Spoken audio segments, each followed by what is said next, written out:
تو حضور نے ایک مرتبہ پوچھا صحابہ سے اتدرون من المفلس، تم جانتے ہو مفلس کون ہوتا؟ صحابہ نے جواب دیا المفلس عندنا من لا درہم لہ ولا دینارا، حضور ہم اس شخص کو مفلس سمجھتے ہیں جس کے پاس درہم و دینار نہیں ہے۔ ہم کہیں گے روپیہ پیسہ نہیں ہے،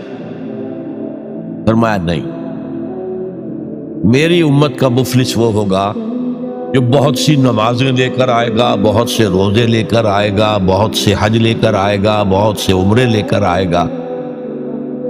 لیکن اس کے ساتھ ہی قد شتم ھذا، فلاں شخص کو گالی دی تھی، وَأَكَلَ مَالَ ھذا، فلاں شخص کا مال کھا لیا تھا، فلاں شخص پر تہمت لگائی تھی۔ اب وہ سارے دعوے دار آ جائیں گے اللہ اس نے میرے ساتھ یہ کیا، ٹھیک ہے بھائی اس کی نمازیں تم لے جاؤ، اور تو کچھ ہے نہیں، کوئی کرنسی تو ہے نہیں وہاں، نہ ڈالر ہے نہ یورو ہے، کچھ بھی نہیں، اعمال کی کرنسی ہے، دیکھی تم لے جاؤ۔ کوئی اور دعوے دار آیا روزہ وہ لے گیا، اس کے پاس کچھ نہیں رہا، دعوے دار اب بھی باقی ہیں۔ اب ان کے گناہ جو ہے اس کے حساب میں پڑنے شروع ہو جائیں گے، یہاں تک کہ دوسروں کے گناہوں کے بوجھ تلے دب کر وہ جہنم میں جھونک دیا جائے۔ یہ مفلس